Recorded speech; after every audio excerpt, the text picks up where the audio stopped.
It's lights out and away we go. Hamilton and Vettel get away well. Bottas very fast ahead of Kimi Räikkönen. Vettel on the inside ahead of Valtteri Bottas, but for the time being Bottas skips around the outside, got a better line into turn 2, and Valtteri Bottas ahead then of Sebastian Vettel. Verstappen is ahead of Kimi Räikkönen. Both Ferraris struggling to get away on those harder tyres. It's hurt them a little bit.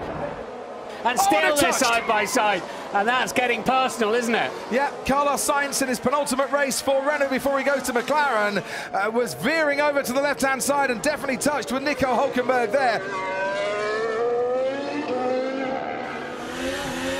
This was Marcus Ericsson, who you said had a bad start, Martin. He did, got himself caught in that midfield there and lost a bit of bodywork. And I wouldn't be at all surprised if Grosjean did as well, as they came into contact. On board with Pierre Gasly going around the outside, which is probably the safer place to be.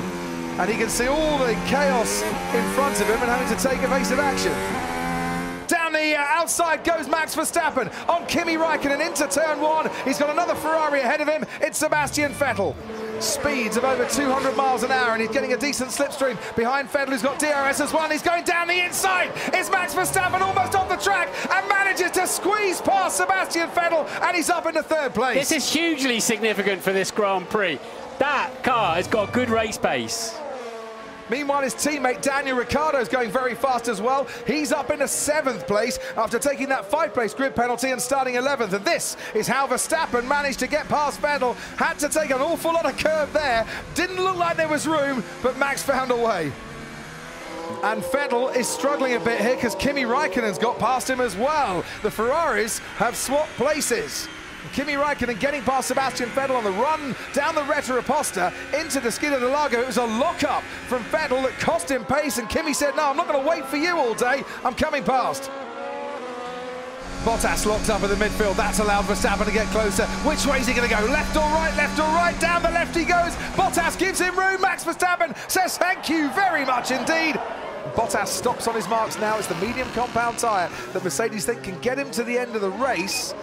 So here's really interesting, as Verstappen starting to set fastest laps. Mercedes have brought Lewis Hamilton in. Really good pit stop, 2.6 seconds. He'll come out into 7th place. I just get the feeling at the moment in the last 3 or 4 laps that the advantage has very much swung Max Verstappen's way. He's got to pit still, but he's gaining that advantage over Hamilton.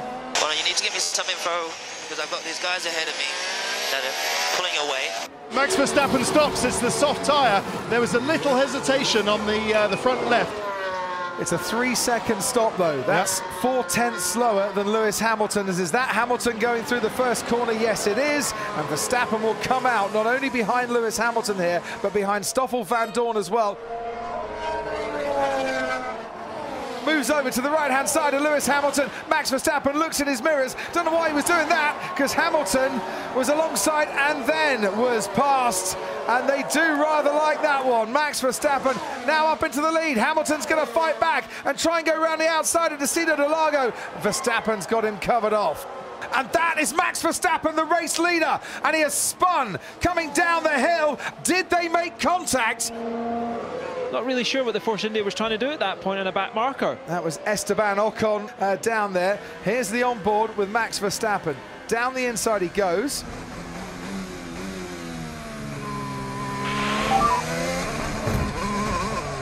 What an idiot!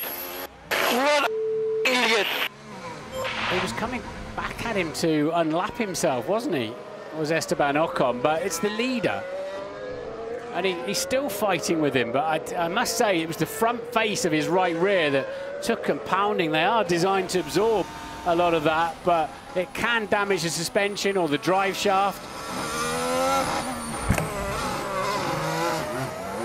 I don't think I need to comment what happened. Didn't leave me space there. Yeah, you were ahead and he didn't leave you space, I understand. And Esteban Ocon has been given a 10-second stop-go penalty for causing a collision. Here goes Daniel Ricciardo on Sebastian Vettel, and they do touch. Going through turn 1, Sebastian Vettel concedes the place, now starts to fight back once again. Through the curve of the Sol they go, only a car's length between them. Daniel Ricciardo ahead of Sebastian Vettel, who should now get DRS. Can he take that place back again? He inches ahead, Ricciardo's got the inside line, and Daniel Ricciardo has 5th place ahead of Sebastian Vettel. Way too much grip in the Red Bull for the Ferrari. Right, let's take a breath here. Hamilton leads, Verstappen second, Kimi Raikkonen is ahead of Valtteri Bottas. Ricciardo goes down the inside on Valtteri Bottas. Has he got his man this time? He has. Lewis Hamilton is going to cross the line and win the Brazilian Grand Prix. His 50th win in 99 races in the turbo hybrid era. It's a fantastic achievement. Max Verstappen comes home to take 2nd place. The victory could have been his, and I'm sure we'll hear about that contact with Esteban Ocon quite a lot. Yes, that's it, Lewis. That's the double, mate. Mercedes AMG Petronas, world champs. Lewis Hamilton, world champ. Mate, I don't know what to say, mate. I do not know what to say about that. Yeah, I know what to say. I hope I can't find him now in the paddock, because then he has... But this is what it means to the team. A 5th successive Constructors' Championship. It's phenomenal. Through rules and regulation changes as well, they've come out on top. Lewis Hamilton, the race winner then, ahead of Verstappen, Raikkonen and Ricciardo, and as Martin said, 5 seconds between the top 4. Good points haul for Haas. We lost Marcus Ericsson, who was shedding bodywork earlier on like it was going out of fashion. Nico Hülkenberg from mechanical retirement as well. Lance Stroll for Williams was the last man across the line. A proper team sport, a proper team effort.